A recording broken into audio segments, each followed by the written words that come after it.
Welcome back to the Ride and Laugh podcast. If you love mountain biking, you are in the right place. Picture your last really fun group ride. You're back at the parking lot. The vibe is high. Everyone's talking about the ride, trails, bike, tech, nutrition. That's what we do here every week on the Ride and Laugh podcast. You love bikes. We love bikes. Let's drop in. Seiji, how are you today? Yo, I may have a smile on my face, but I got to tell you, I went a little bit backwards this week, but you know what? It was still a good week. Danny, how are you doing? Oh, I'm doing well. A little bit backwards mindset-wise, a little bit backwards bike-wise. What are we talking about? Or were you actually just practicing going backwards on your bicycle? Because it's difficult. It's something I started working on. Yes. Oh my God. Doesn't that look fun? I see people like roll up the ramp and then like roll backwards. You know, you have to pedal backwards. I can't do it. I can't do it either. I started to practice it at the pump track. I watched the Super Rider, and he does his trials, skills, and all the things you should practice. It looks so easy. My body does not want to go backwards, but I'm happy to report after trying it I was out there for like a half an hour, and after every little lap or two of the pump track, I would try it, and I started to get the feel of it a little bit, but it is really awkward. But what a great move if you can roll backwards a little bit and reset yourself. Yes. And then, dude, I mean, when you get really good, you see that the riders, they roll backwards and they do the 180 and they flip themselves around to go forward again. Like, oh my gosh. Oh, yeah, so cool. Good. Yeah, Keaton does that. So cool. Yeah, so cool. Keys the man. Yeah. Kind of an interesting segue into what you're going to talk about. I'm assuming, I don't know what you're going to talk about, but I don't think you actually meant to talk about bikes going backwards. No. But, as I'm saying the words, you know what? Why don't I just speak for both of us? Yeah. You just look there and you just sit there and look pretty, and I'll do the podcast. Okay. We talk about the synchronicities of mountain biking and life all the time, which I freaking love. I think it's one of the beautiful things about our sport it's probably in other sports also, but for us, we're always identifying these overcoming fears and going with the flow, and how like that works on the bike, and that really works in life as well. And talk about practicing going backwards to readjust so that you can go forwards into a different spot, right? Okay. And it's harder than it looks. But sometimes you got to take a step back in order to line yourself up for a better path. Oh, look at you. Look at you. Dots mountain connected. Bike. Yo, amazing. Yeah. I'm a mountain bike guru. Put me at the top of a mountain. I got about this shit all day. And guru just descended. Yeah. It'll sound so wise now. All right. Yeah. Okay. What were you talking about as far as going backwards? Yeah, so we had a bit of rain, no surprise here. The riding was limited, but there was a small window to get out before the rain came in the afternoon. So I went to the Phoenixville Bike Park and just wanted to get a couple sessions. And actually, I was with Key again, and I could not replicate what I was doing with Ryan, which was that J hop. It wasn't happening. And the more I was forcing it, the more it wasn't happening. And I don't know why. I don't know if it was just a synopsis. Yeah.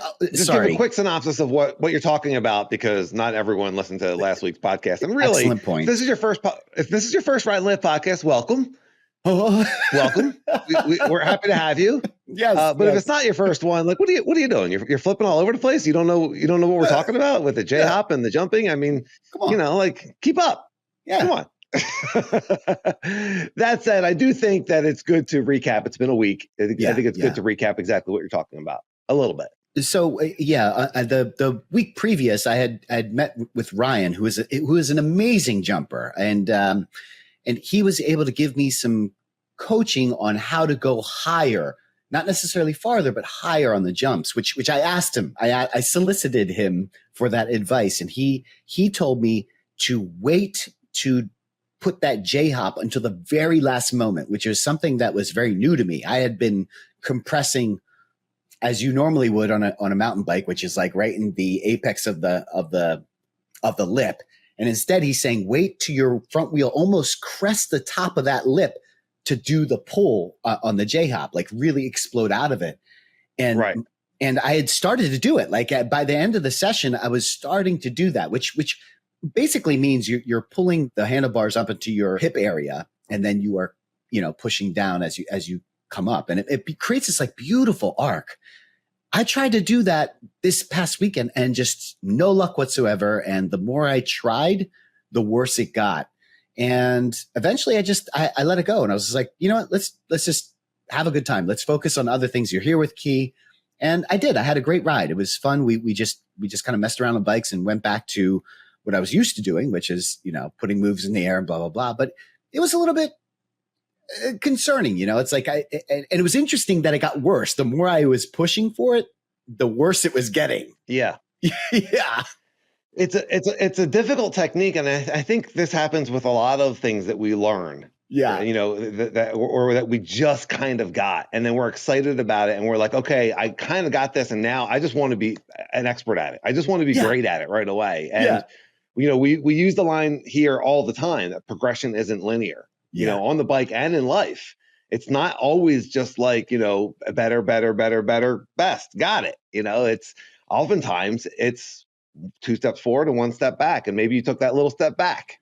Yeah. Right. And for sure. Just giving ourselves grace. Jeff Windsor and I went out to South Mountain. We're getting up really early to ride before he goes to work. And also now I'm joining him on these early pre-work rides because it's getting hot. Yeah. And so it just makes sense. And, I just had one of these days where we were climbing and I just wasn't getting anything. I just wasn't getting anything. And I all these things I was like, tripping up on. And it was just like, some days you just don't have it. And I because I've gotten all these things before, I want to be like instantly an expert at them. But grace, it's just sometimes that's just not the way it goes. And I feel it for that jump technique. There's a level of commitment there that is scary. Yeah. Jumping is scary when you're not good at it. Yeah. And changing your jump technique to go higher is scarier.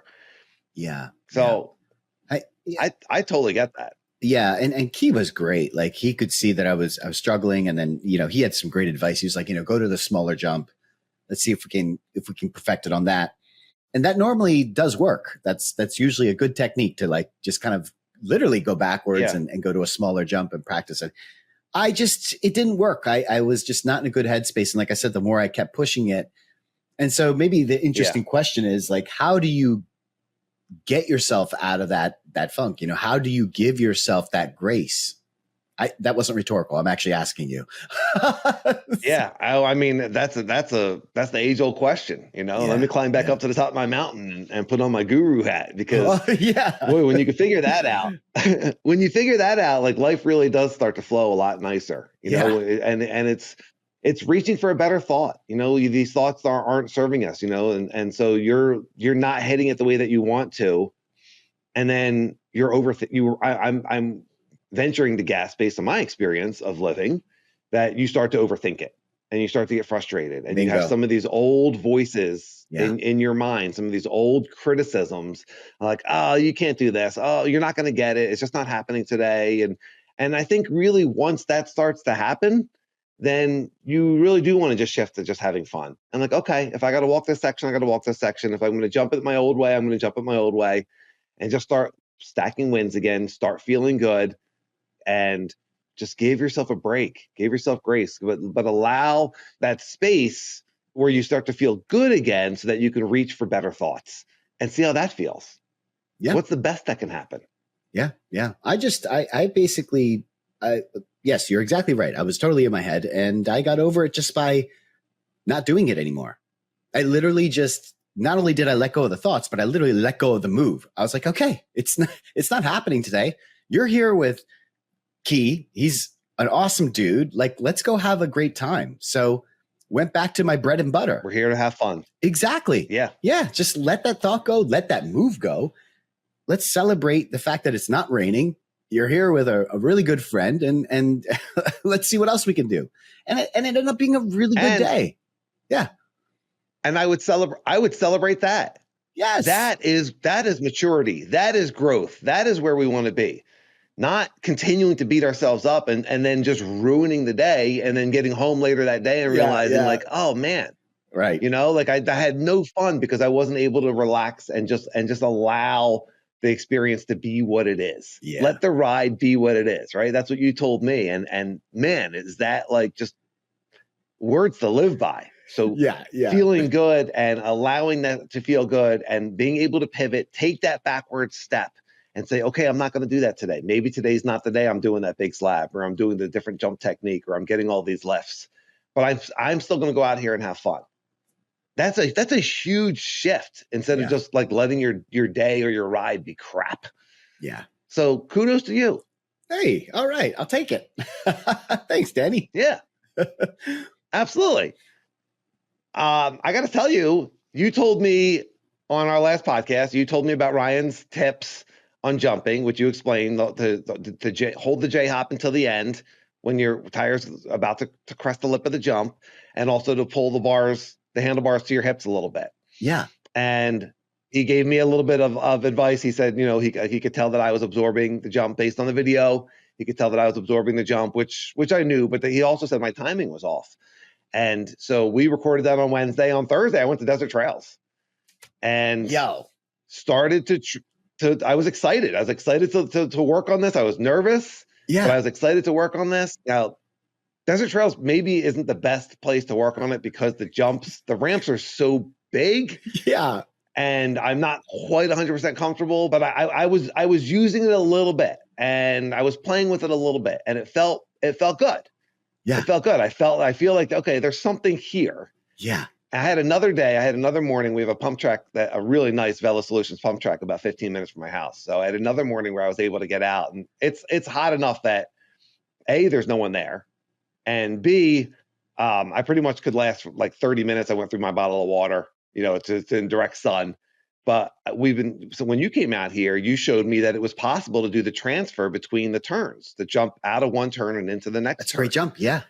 And yeah, it's kind of my favorite jump in there right now. There's the other doubles I have not been able to clear yet.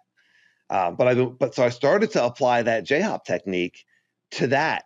So I'm on my dirt jumper, and it was really boosting. It felt really good. There was a couple times it got away from me. There was a couple times that I went further than I wanted to, which is tough on that pump track because then you land the flat, which is really uncomfortable, but it's doable. Yeah. It's doable, you know? So, I was just playing with it, and I could definitely feel something there. Yeah. So that was pretty cool. So thank you, Ryan, and listeners, let us know if you're on a jump journey, you know, if you use this technique or if you tried the technique, but I'm excited to see where it goes. Yeah. Yeah. So am I, dude. Oh man. Did you see Josh at Slanted Ground put a video out on Blue Mountain? I don't know if he put the full video. I know he had it on his Instagram. So he's a great follow, Josh at Slanted Ground. If you're not watching his YouTube, he gives great tutorials and great riding. And he also has really cool apparel, which Sage and I both have. But he had an Instagram where he did the full Empire run. And it was really interesting because this is like I think he's like a super high level rider and he's really good at jumping. Yes. And it was really interesting to hear his self-talk as he was going through that run. So Blue Mountain is a bike park near Philadelphia that Sage and I've been to. And it's got a really big jump line, but it's not built. It's built like kind of awkwardly. Not everything is exactly trail speed. And so it was interesting to hear him go through it and be like, okay, you got to brake here. And then he jumped over like some sort of new wooden bridge here. And he was like, I don't know what to do with this thing. I think it's terrible. And yeah, it's terrible. Yeah. And then he gets down to Ewok Village and he was like, these could be like 3 feet longer, but they're fun, you know, and he was really boosting them because these are these little kind of really steep, lippy jumps. But, you know, like Desert Trails, Blue Mountain, like some of these places are not perfect, but they're what we have. They're what's closest, you know, and they're good. So embrace what is good there. Instead of complaining, a lot of people will just complain about that it's not perfect, that it's not, you know, I wish it was this, I wish it was that. Yeah, okay. But what is good there? What is good in life? What is going right? Instead of focusing on what's going wrong and what you don't like, just pivot to like, okay, well, what can I find gratitude here for? What is going well? Yes. Right? I do that. Yeah, I do that all the time. We do it a lot with Desert Trails. And it's like, let's focus on the good things. Absolutely. Yes. I think I get hung up on that kind of stuff all the time, you know, or if I've been to a place over and over and over, I start to like get bored. And it's like, why are you doing that? You know, or it's like, oh, I wish Phoenixville Bike Park would build another jump or make this landing bigger and blah, blah, blah. It's like, okay, but it's not happening. We don't know if it's going to happen. Right. Let's just focus on what is here. And it's awesome. Yeah. So you're absolutely right, man. This whole pod is like a reflection pod. This is interesting. A reflection pod, reflections of the way life used to be. Oh, is that a song? I'm singing oldies. Yeah, okay. I knew it was a song. I'm singing oldies. Like we have like 5% of our. I grew up with my dad playing oldies in the car, you know, so I know all those old songs, but I'm sure that's not our listener dynamic. Singing reflections of the way life used to be. Yeah, is that the Pointer Sisters or something like that, right? Or is that Pointer Sisters? Or Diana Ross or something like that? Reflections of what used to be. I think Diana Ross. Yeah, I think it's Diana Ross. Yeah. Yeah. Who was part of like the Pointer Sisters, wasn't she? I don't even know. Good Lord. Next. I think she might have been. I don't know. But I love those old Motown songs. I mean, Motown. Me too. Awesome. Stop it. Yes. To our younger listeners. Yeah. Yeah. Tell your phone to play some Motown. It's awesome. I sound like such an old man right now. Why don't you tell that device to play some Motown? I mean, back in my day. Yeah, back in my day. There you go. Well, it's very interesting. And we use gratitude. When I say to reach for a better thought, you know, someone might be listening to this and just be like, oh, that sounds like it's an easy thing, but it's not. And that's where we have like these kind of like these clues and these hacks that we can use, these life hacks that we can use and we can use them in mountain biking as well, of gratitude. You know, so that's reaching for a better thought. If you're having a rough day or a rough ride, or you're, you know, like, okay, what can I find gratitude for here? You know, you're not jumping the way that you want to, but I'm outside. I got a break from the rain. Keaton's here. I'm having fun. I'm on my bike. I have bikes that are working. I have friends that want to join me, you know, or the sun's shining, whatever it may be. That's reaching for a better thought. Just what's going right. Yeah. And then you could start to kind of change that momentum. And the more that you do that, the more that we get into that habit, the easier it gets to do. Really, it's just wake up and write down one or two things, 3 things, 4 things. I'll keep going. But really, 1 or 2 things that you have some gratitude for, and start your day that way. And then go through your day with that. Yeah, it's something that you've been doing, Sage, right? It's been impactful, I think, for you, right? I got my gratitude journal right here. Bam.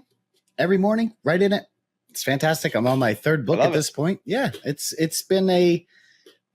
no skin off my back is how I started it, right? It was like, okay, you were hounding me all the time. Like, why don't you just try it? And I just started writing down things that I felt grateful for. And then there's a section of like, you know, things that you would like to have happen and, you know, thoughts about yourself, positive thoughts about yourself. And it literally takes me like 5 minutes. I mean, you can be more in depth, and some mornings I am, but most of the time it's just like 2 or 3 minutes. It's just a great way to start. And I have to tell you, it's made a huge difference. It really has. Yeah.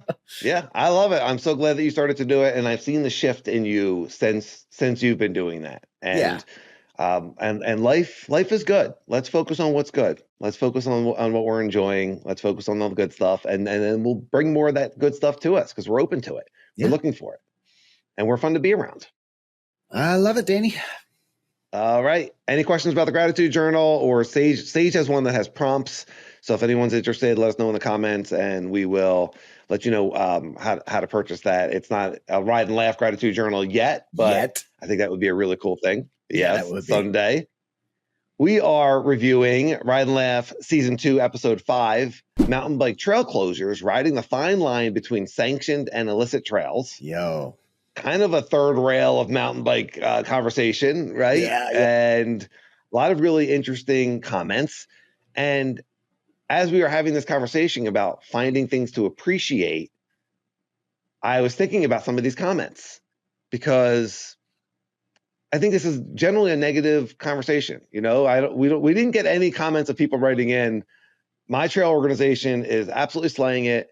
They're opening all new trails. My town's embraced it. We got new jumps, we got new drops. Essentially, no one from Bentonville wrote in and was like, yeah, the trails just keep getting better here. All right. Yeah. Like there's places where that's happening. Yeah. Right. Yeah. Just not enough yet. Yeah. Right. Yeah. So let's get started with Johnny Pedals, and great listener and great commenter. Thank you, Johnny. And I'm going to paraphrase, but Johnny says, my bigger issue, which you guys may have touched on in previous podcasts, is and very tactfully said, flowification of the old janky trails and features. Oh. This drives me crazy. We spent years learning how to ride those trails and features, and riders, generally newer riders, in Johnny's opinion, feel like it's okay for them to change a section and make it easier to clear instead of practicing it. OMG, I sound like an old grouch. Sorry. So no need to apologize, Johnny. We certainly understand. And we have touched on this in the past. I think we did a podcast where we talked about building a tunnel through a climb instead of going over the climb. Remember that one? Yes, absolutely. And Johnny, I love that flowification. That is such a cool word, because I do see that. I see that all over the place. And I know we're trying to be grateful and blah, blah, blah, but it is something that does get on my nerves. You know, we have a local system here. You've heard us talk about it, the Wissahickon. It's a great trail system. It's in the city. Gratitude for that trail system. However, the technical pieces of the Wiss, when I first started riding there 15, 16 years ago, it was all rocks. I mean, it was gnarly as all heck. And now, like every trail that they build, it's all machine built flow. And in one sense, I'm really happy because it gets more people into mountain biking. You know, it's like you can ride, whereas the rocks were so gnarly and sections were so loose that it was such a turnoff for so many people. I can only imagine how many people got turned away. And now we get more people doing it. The problem that I have is you've taken away a spot where people can get themselves to that next level. Like it took me months of going back to the same climb and trying it over and over and over. Like, I want to get over this rock. I want to be able to do this step up. I want to be able to do this log over, you know, and it's just effort of just going back down and doing it again. And then when you get it, it's like, holy crap. You know, it's such an amazing feeling of accomplishment. That's all gone. You know, like it's all, and there are sections, by the way. I don't want to make it sound like the Wiss is like, there are sections of the Wiss that are really still difficult, but yeah, a lot of it has been smoothed over, you know? Yeah, for sure. The great thing about Wissahickon is that some of it, or at least in the early days, they would try to like take the rocks out of the trail, and then the rocks would just kind of wash back into the trail. Good rainstorm. It was just like the Wiss always, it always reclaimed itself. I always chuckled at that. There's a section called Rocks Vegas, which, what a great name for a trail. Rocks Vegas, right? Yes. Oh, so good. And that section, the creek actually goes up over the trail often enough that it just stays like loose giant boulders. It's always challenging. It's always hard if you can even ride it. Sometimes it's just too wet. Yeah. But yeah, it is frustrating when we see challenging trails that we'd like to ride made easier, when you're like, but there's nothing special about me. I just stuck with it. And now it's fun. I look forward to a certain rock garden. I look forward to a certain lift. I look forward to a certain drop. I look forward to a skinny because I can do it and it's comfortable. And that's a really great feeling when you increase your skill level to where like, this isn't that big of a deal anymore, or this is still a big deal and I want to keep working on it. You know, where I get this climb like 60% of the time. Yeah. You know, I used to get it 0% of the time. Now I get it 60% of the time, but it's still a challenge. And then you see that that's taken away. And it's just like, oh, that's not really in the spirit of what we're doing here. You know, like if you want to ride an exercise bike, ride an exercise bike. If you want to ride a road bike, ride a road bike.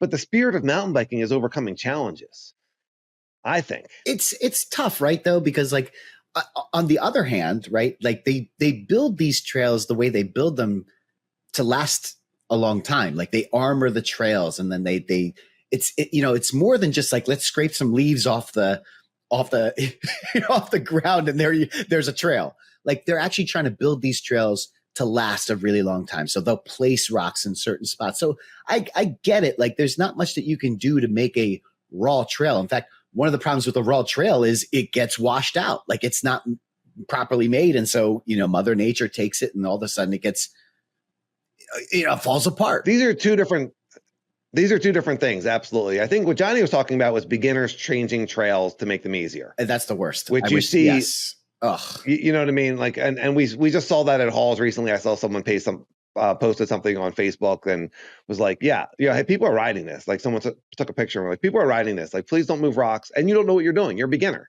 Like you're actually making the climb harder and less sustainable. As far as changing a trail to make it more sustainable so that the drainage is proper and that sort of thing, that's kind of a different argument. And we had our next comment is from Donnie Roscoe. And Donnie wrote in saying that pretty much I like to ride the private stuff and the non-sanctioned stuff because the sanctioned stuff is maybe not as much fun. And talking about this here in the Valley and in the Phoenix area, that they're sterilizing some of the good stuff at Halls and at South Mountain, and he doesn't necessarily have faith that they're going to make those trails better. And we've seen some of that at South Mountain on Corona de Loma on that downhill. They took out a whole rocky section and just made it like flat kind of dirt. I mean, the local, it was before I got here, so I've only ridden where that bottom section like turns into like dirt and the rocks are gone, and then the rocks come back, but the locals that were riding it before are like, this trail's ruined. That section was awesome, and they're furious about it. I also don't see it really helping the drainage. Like so sometimes we have to like trust these government municipalities, you know what I mean? These government groups to make mountain bike trails. It's not like it's IMBA going out and making the trail all the time, and they're adding in like cool berms and like maybe a little hip. Like your trail gets turned from like tech into flow, but there's cool stuff added in because it's a mountain bike trail. You know what I mean? And but sometimes these go from like mountain bike trails they're hiking trails that people use to mountain bike, right? And it feels like a mountain bike trail, and then it just feels like a garden path. I think if you're a beginner or intermediate or actually any level of rider, I think it's in list all the levels. If you're a beginner or an intermediate or an expert or a pro level. Or did we miss anyone? We're very inclusive here. We're very inclusive. But South Mountain is a great example because there's a trail there that I loathe. It's called the Old Man, and it's everything that I hate about a trail. It's super steep. It's loose. It doesn't make any sense in a not good way. However, I know there are other people, i.e. Jeff Windsor, who are really good at riding that trail. Now, if I was to go in and be like, make the assumption. Badass trail, everybody. Yeah. The badass trail. Make the assumption that no one else liked this trail, that it's too loose, it's too steep. And I just started scooping all the rocks out. Like, oh, nobody could possibly enjoy this. Let me scoop the rocks out here and make it more solid. And oh, you know what? This rock is in the wrong spot. I can't make it around this. What a terrible assumption to make. And then Jeff Windsor gets that trail and is like, what happened to all of the, right? But that's exactly what's happening. Like people are going in and changing a trail. Here's the thing. If you don't like Old Man or enter whatever trail name you want to put there or a mountain bike feature, go pick a different trail that you do enjoy. Don't change the trail just because you didn't enjoy it or because you couldn't do it. And same goes with features. Just because you couldn't do a feature, that doesn't give you the right to put a rock or take it out, God forbid, take it out or do something to manipulate the trail. Like that's not your call to make. And I think that's what Johnny and Donnie were kind of getting at here, you know? Yeah. And there's that fine line between you have you have rogue trail builders, right? And then you also have rogue trail alterers. They're altering. Trail alterers. They're not fixing the trails, and they're altering the trail, right? In ways you may not want them to, right? Yeah. And there certainly are people that are creating buildups and certain spots where you're like, oh, now that's rideable. I mean, sometimes someone's doing something to a trail and you're like, cool. Now there's a feature there that used to just be a rock. Now there's there's a kicker. Rock. But I guess that's more trail building. That's building. I guess that would go into the building kind of phase. Yeah. I love a good kicker. The trail builders. I do too. Absolutely. So where was I going with this? And then there's organizations that are changing things, and they may not be mountain bike organizations. And so they're not changing them to be mountain bike trails. And then there's organizations or just local governments that are getting involved and it's just saying this isn't safe. we need to shut this down, like a certain, the drop at halls that we referenced in that episode. And there's frustration in that. So again, instead of just complaining about all the negative that's happening, gratitude for the trails that we do have, gratitude for whatever access we have to whatever we're riding that's fun. Mountain biking is awesome. And I thought that Mark's comment, Mark at POV Trails, he started talking about he's intrigued by the opportunity to ride on private trails. And he referenced Canoga Bike Park. And though it adds cost to enter and ride, they have a lot more control because it's private. And from what I understand, now I'm reading Mark's comment, from what I understand, I hope landowners in the future could do this, and it would be cool to have a few smaller private bike parks without lifts or shuttles in the area that could have almost free reign in the type of trails that they can make. I'd be okay with paying a little cash to ride these if the quality, maintenance, and creativity is there. And maybe there is a lift there. I just thought that was an excellent take, like what can go right? And if there's like a place like Canoga, which I believe is in North Carolina, and you pay a fee and then you can just go and ride there, and someone owns land, they built like a little bike park. And so I would love to see more of that. I'd be happy to pay a little bit of money to go ride a local private bike park. Well, listen, that's made for mountain bikers. We have a great example of a trail organization taking matters into their own hands in Vietnam. This is I believe it's Nimba, got together funds and bought. Hold on, you can't just say Vietnam. That makes it sound like we're talking about a different country. Oh yeah, you have to be a little bit more specific. Yes, yeah. Vietnam. You're like, actually, trail. I want to talk about Thailand's single track if I can for a minute. Thailand's single track. Let's get into Serbia. They're doing some really interesting things there, and I think our listeners are going to be really interested. Meanwhile, our audience in Thailand was like, "Yes, I've been waiting this whole." our listener in Vietnam was like, "Finally." I knew I was listening to this podcast for a reason. Yes. As he's listening to reflections of the way life used to be with Diana Ross, and yes, we're just improving lives in all countries. That's right. Thank you, everyone from another country. Thank you for listening. We will talk about your trails. You just need to fly us to your country so that we can ride. Oh, okay. Yes, please. So the Vietnam Trails are located in Massachusetts, and they are it's a great trail network, and the land owner just happens to be the trail advocate in the area, which is Nimba, Northeast Mountain Bike. They bought it. It just happened to be. They bought it. That's just what I'm saying. Like they saw the land available, and they went ahead and they crowdfunded and bought this large swath of land and built the trails that they wanted to build. And that's my point. And when you go to Vietnam, you feel it. Like, I mean, there's definitely man-made stuff, but there's also like some really nasty, like raw gnar. And it's so cool. And I was saying this on that episode previously, like when you let builders build and you just let that creativity flow, holy crap, the kind of stuff that you can come up with is just so great. It's next level. And yes, I would highly recommend going by. If you are in the Massachusetts area, it's worth it. The Vietnam Trails are worth it a go. It's so much fun. Yeah, I believe it's Milford, Massachusetts. We did a road trip up there because we had seen enough video on YouTube, and it did not disappoint. It's a huge system. They're mountain bike specific. It's really cool. And there's a lot of places like that. I don't know.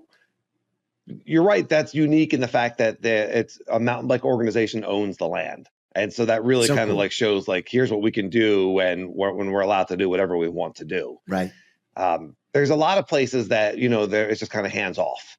And they're able to build, pretty much whatever they want. And that's awesome also. But yeah, I mean, let's manifest that. Let's manifest more private landowners building bike stuff and encouraging it, and hopefully these townships and these government, they get on board. I know it's frustrating when they're not. But I look at halls and I know they're shutting things down, but they're also building new trails. Sunset Ridge is a newer trail. Boulder Dash is a new trail. Like they're still building high level trails with jumps and gaps, and they want them on those trails and not off on the easier stuff. it's frustrating to lose something that we like, but we're gaining. I think in Arizona overall, I do think that we're gaining more good trails. I was about to but say, I like to look at that way. I was about to say, Danny, I think you're in like a pretty unique spot though. And we talked about like the flavor of Arizona, just happens to be much more free. Like that kind of stuff isn't happening, or at least not at the frequency that it's happening for you in Arizona. Like in the Northeast here, at least in the Philadelphia area, there are no Sunset Ridges being built. There are no boulder dashes that are being built for a variety of reasons. And it's the opposite, and that's, I mean, talk about gratitude. I am really grateful to have a place like Mount Penn where that kind of stuff still exists, but those places are few and far between. If you are in an area that doesn't have a South Mountain or a Hawes or a Mount Penn, no one's building this stuff anymore. Everything is like Josh and Dom were saying, like everything's getting machine built and I don't know. I'm just saying that I think that your experience with Sunset Ridge, I think that's pretty unique to Arizona. And like, dude, you're really lucky that people are doing that. That's awesome. Yeah, and Sedona too. Sedona just opened up Hardline. They're building new trails. So, well, everyone's got to move here. The riding's good. Come on down. Yeah. Honey, we got to move. They're building new trails in the Southwest. I'm going to the Southwest. I mean, how many people have moved to Bentonville, Arkansas because the riding there is good? Yeah. And I'll figure out my life, like I want to live there. That looks like an awesome place to live. There's riding all over the place. I mean, look, just like our progression on the bike isn't linear, and just like our progression in life isn't always linear, sometimes it's 2 steps forward and 1 step back. Sometimes it's 3 steps back and 4 steps forward. You just don't know. And sometimes when you're taking that backward step, it feels like it's going the wrong direction, and this can't possibly be right. Go with the flow. Trust that it's going to work out.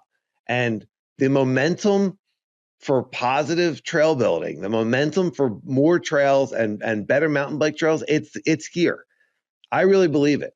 You're seeing Phoenixville Bike Park being built. You're seeing a Desert Trails being built.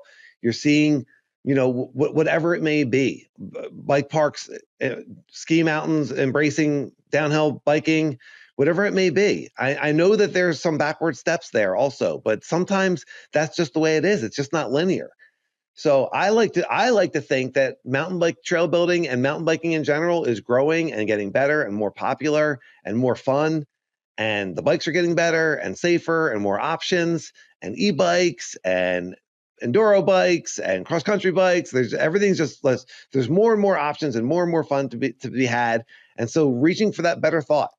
This is good. This is getting better. Where am I looking at this getting better? And if that means traveling to ride new trails or getting involved into your local organization, or writing a senator that, like keep these trails local, don't sell off this land or whatever it may be, like just look for opportunities to make a positive impact, or just have fun. Yeah. Look at the bright side. Yeah. I love it. All right. Should we get into gratitudes, or is it too early? I was going to say your gratitude. We had talked beforehand, and I know what your gratitude is, and I think you should get into your gratitude because I got lots of questions, and it's probably going to take us a while to get through it. Yes. Let's get into it. Mountain bike gratitudes of the week, and I'll be happy to start. My mountain bike gratitude of the week is eMigos Bike Shop. Yes. Who put on a e-bike demo on Saturday, and Jeff Windsor told me about it. He was like, I was in the shop and he signed up to demo the new Levo 4 e-bike, the Specialized that you had just ridden. And I called them up and I said, hey, any chance that I could get one of these demo bikes? And they said, absolutely. So off Jeff and I went into South Mountain. They said, I'll take about 90 minutes. And I was like, is that firm? Like firm 90 minutes? Like someone else needs the bike in 90 minutes? And they were like, no, just be reasonable. And so, we went out for a little over 90 minutes, but they were awesome. They were really cool. Yeah, man.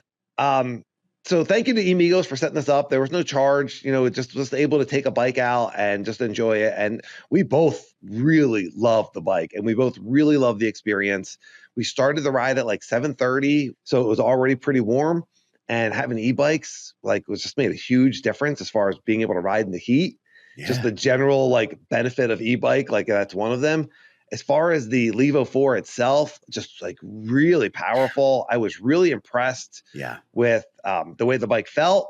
And they really dialed this in with a Specialized motor. I was so impressed. I went in to do a lift and it didn't die on me. Like it continued to glide. So that's a combination of the technology and the software that they were able to figure that out. And so I was able to still do the lifts on this really heavy bike that I had only ridden once and it wasn't tuned in for me or anything like that. So that really impressed me. And then for a bike that doesn't have a ton of travel, I'm used to riding my Enduro bike at South Mountain. It's 150 in the back. My Enduro bike's 165, but it's got that new Genie shock that you have on your stump jumper. And it felt very progressive. I didn't feel like it was not enough travel at any point. I was really impressed with it. So overall, I was pretty blown away by it. It was the e-bikes I've ridden so far, it was my favorite one. And showing all the adjustability that is, all the potential that is there. I love that the screen was right there on the top tube. It wasn't just lights. There's actual controls that you can get into, and just a lot of options. So really impressed. And thank you, Amigos, for setting us up on those. And yeah, I got a lot of thinking to do. I don't know when I'm going to pull the trigger on an e-bike, but this one really did impress me. I was excited, and it was a mullet, and it didn't bother me. Whereas I've ridden mullets in the past and I didn't like them, but I think maybe the e-bike makes that different. It was only one ride too, and it was South Mountain. It wasn't, I didn't get to do any sort of jumps or flow or anything like that. Though we did some uphill flow. Jeff Windsor has not had much experience on an e-bike. In fact, when he rode an e-bike with us, it was a really, you know what? No, I don't want to be negative, but it was not up to par. It was not a very good. It was a piece of garbage. Okay, you said it. This is his first experience. It was a piece of garbage. This is his first experience with the e-bike. As someone that is as super fit and is not used to having an assist, what did you get any sense from Jeff? Was like he blown away? Yeah, he was. We went out to breakfast afterwards. It was awesome. And it was just like I was like, dude, we have a lot of bikes to talk about. Like, I think we need to go for him. Yeah. I think it needs to happen. Yeah. And I knew his wife was busy, and I knew he wasn't that tired because we were e-biking. Yeah. But we both noticed that the level of focus that you need when going uphill. Oh my gosh. Through some of this like South Mountain tech, and just like you're going at speeds that you're just not used to. Yeah. And I felt like my downhill muscles of getting into that position of like being in a down, like I had to be on top of my game. Like I really had to be focused at all times. I was going so fast through tech that normally is like slow because I'm pedaling. Yeah. And so whereas it's like really fun, there's also a challenge in there of just like really keeping your head on a swivel, keeping your eyes up. So my hot take from the day was that e-biking sharpens your downhill skills uphill and downhill. That's right. It is a mentally fatiguing day for sure. Like your muscles might not be as tired, but like there's no break. Like there's no like, oh, I'll take it easy on the uphill. I don't have to think as much. No, you are right. You are going at such a speed that you're right. You have to think a lot quicker on places that you didn't have to worry about that. And I noticed that on my e-bike experience too. And there was a couple times when I treated myself to a turbo mode because I usually just stay in eco or trail. Yes. And man, I put it into turbo and I was like, oh, this is scary fast. Like you're going up a climb at like, 15 to 20 miles an hour is ridiculously scary. And you're absolutely right. It is mental drain. So did Jeff struggle at all with the weight? Because I know that's something else that he's really not used to. Did he make any mention? Did you struggle with the weight in the tech? We got to the waterfall and we both decided that we were not going to take a chance of scratching these relatively new demo bikes that Amigos had very graciously let us ride. And so we were not going to attempt to climb it. And there's a walk mode, which was a little bit awkward to, just not used to it. But anyone that's ever hiked up the waterfall, and if you live in the valley, that's most everyone. If you haven't been here before, it's a tremendously technical climb and it's very steep. I would say the hardest part of our day was getting these bikes to the top of the waterfall. I mean, they really felt the weight. And we had the entry level, like the heaviest. I mean, they're almost 60 pounds. I think they're 57 pounds. Yeah. So that was where we really felt the weight. Other than that, there was a couple times, I mean, there's just getting used to e-bikes where, you know, the motor would kind of like surge in front of me and I just wasn't ready. It was a slow speed tech spot. And, you know, there's just like an adjustment period there. But for the most part, I think we motored up everything and through everything like pretty well. I will say one of the big takeaways, I have one more big takeaway. So go ahead, you look like you have a question and I have one more big takeaway. When you're going down National or going down Mormon, you can easily get up to 20 miles an hour on an analog bike. Did you find that the Levo was hard to go downhill on, or like, what was that experience like? You know, heavier bike, you lose that pedal assist. Yeah.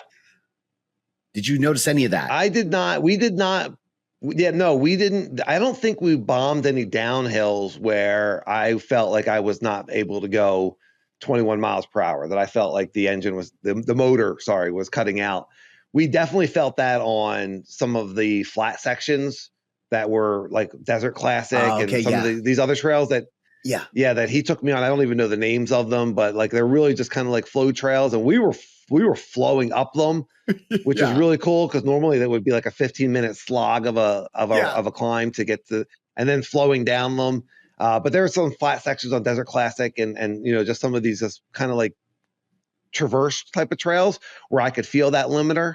I just do think that because I experienced that going down Skyline on the Levos at the very top section, like the jumps you do moderate your speed, but that top section of Skyline, you're going full blast. You were pinning it, and on the analog bike, not a big deal. I noticed like having to like push that e-bike, you know, and not having that pedal assist, and all of a sudden now I'm trying to pedal a 55-pound bike. You know, it was like very uncomfortable and annoying. And I did struggle with the weight in terms of like maneuvering it there. I know you didn't get to do any jumps.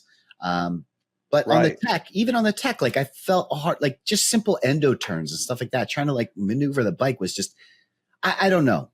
That's again, it's something you'd probably get used to, but I was curious to see because those downhills on South Mountain are something else. They are so much fun. And I was wondering if you and Jeff had struggled on that because of that, the limit. Yeah, no, it's a really good question. And I thought it was weird, like at some of the switchbacks or some of the sections where you might give like a half a pedal stroke, like just to get yourself back to speed. Yeah, and this thing's like jumping ahead, like, whoa, I don't want to go that fast. Yeah. So I'm like, you know, like pedaling and then on the brakes, like, you know, it's awkward. And again, I think that's probably an adjustment. Yeah. I will say that, you know, we got back to the shop and we're talking to Max, who's a great mechanic at Amigos and really knows his e-bikes, his stuff. Yeah. And we're talking about like, you know, I was saying I might want more travel. And he made the point that the Genie, like, you know, works really well. And I was like, yeah, that's true. I didn't feel like it was getting overwhelmed. I didn't do anything crazy on it, but at the same time, it felt good. And if you put a 38 up there, like maybe that's enough travel. And so we were having that conversation. But we were also I was like, hey, Specialized is going to come out with a Kenevo. Right. Their enduro bike. Yeah. So more travel with the new motor. And he said, I don't think so. I don't think the last one, the full powered one didn't sell as well. So they have the super light one.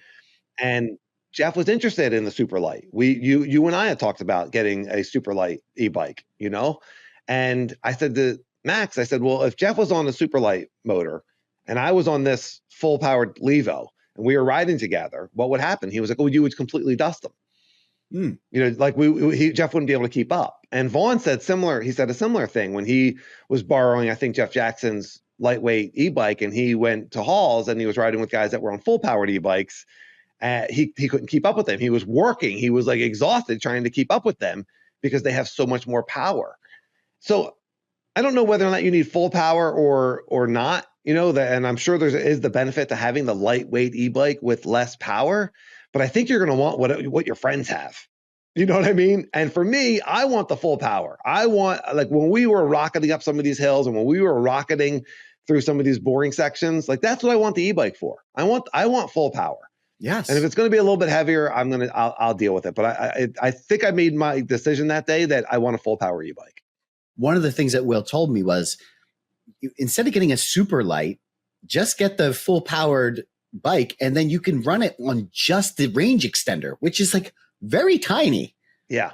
You're losing the majority of battery. So now, I mean, that means that you don't get as much runtime. But if you're just looking for a super light mountain bike with a little bit of an assist, you know what I mean?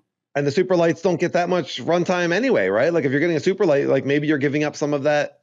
I don't runtime know. Anyway. I don't know how that breaks down. I don't know but typically it's not the same motor, right? The motor's a little bit smaller, the battery's a little bit smaller, but this is like you still get the benefits of having the same exact motor, just a very small battery.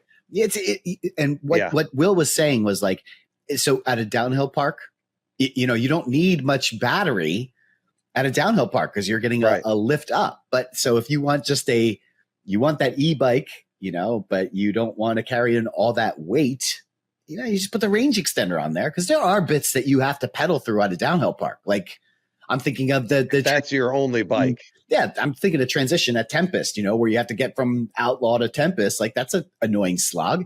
You get a little bit of assist right there. Hey, why not, right? But I'm just saying that was a really neat thing that I thought that the Levo offers. Dude, that sounds like you had a pretty epically awesome day. It sounds like Jeff got a really good experience. So I'm really glad about that. I am kind of bummed that you weren't able to take it on any jumps, because I'd be really curious to see what you think of getting, you know, or a drop or just something in the air, you know, what you felt on that bike. Yeah. Me too. That would be cool. I mean, we did ride the Levo 3s, which were pretty heavy on Skyline, and we were only doing the big 5 jumps at the time. That was actually the unlocking of your jumping. That was one of the big catalysts that unlocked your jumping was, So that was quite some time ago, but I remember really liking the way it felt in the air. Yeah. So listeners, let us know if which e-bikes you have or which ones you've tried. E-bike world is kind of like with anything with technology. You know, I mean, you could just keep putting off getting one because there's always something cooler coming out. Yeah. But eventually, if you want to ride it, you got to get one. You know, you got to pick one. It just seems like every year they're just better and better. It's so cool. Yeah. It's hard to commit because there's just such cool stuff coming out all the time. Well, to your point, I just don't think it would make a difference. Like if you're ready to buy an e-bike, I'm not saying you, but listen, if you're ready to buy an e-bike, just buy one. Like the whole like, I'm going to wait because there's something better.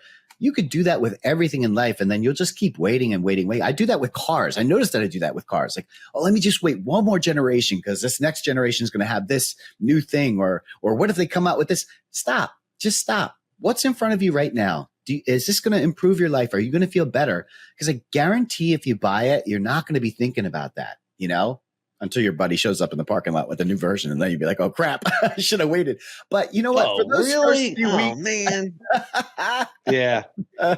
I always take the newest one. You know, there's people that are going to say like, you can get the iPhone 15 cheaper because the 16 just came out. But when it comes to like things with technology, you just like you're going to have it for a while. So get the newest one. And then as you're a year in or 2 years in or 3 years in, that's better than being, 4 or 5 years away from the newest technology. Of course. I'm just saying, don't keep waiting. Like just, at some point you're just going to keep, you will just perpetually just be waiting. It's ridiculous. So if you're ready to buy, just buy. If you put out waiting, you're going to get back waiting. Exactly. So if you're putting out that nothing's ever good enough, then you're going to get back that you're continuing to wait, and you're not going to have that new bike, whether it's an e-bike, analog bike, cross-country bike, whatever you want, gravel bike. I mean, pump the brakes a little bit. But. Anything else to add on your e-bike experience? Or do you have a question for me? Or are there comparisons that we should be making? I could talk. I have a lot more e-bike hot takes that we can do in another podcast. I have a lot more thoughts on e-bikes. I've been watching a lot of e-bike YouTube. I'm like kind of like, and we're still considering, you and I know, and Jeff talked about this also, is go back and watch our e-bike episode. We had 2.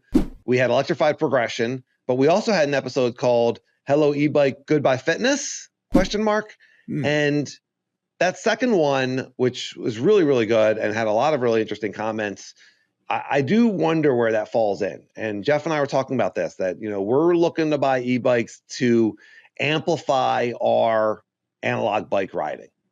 And I just wonder how much that attitude is going to stay if the e-bike is so much fun that you end up not taking the analog bike. And I don't know. That was what that whole episode was about. I don't know how that's going to work out, but I have more thoughts on it, and I'm curious to hear your thoughts and listeners' thoughts on that sort of thing. I have met people here that are e-bike only, but we love the fitness of it. So I don't want to start a whole new podcast. I have other e-bike thoughts. We will get into it. Listeners, let us know what you want to hear about, what you want to talk about. Ride and Laugh 1 at Gmail and YouTube comments. But let's hear your mountain bike gratitude of the week. My gratitude and mountain bike tip are both really, really short, but they're very poignant. They're on brand. They're on topic. They're not on brand. They are on topic.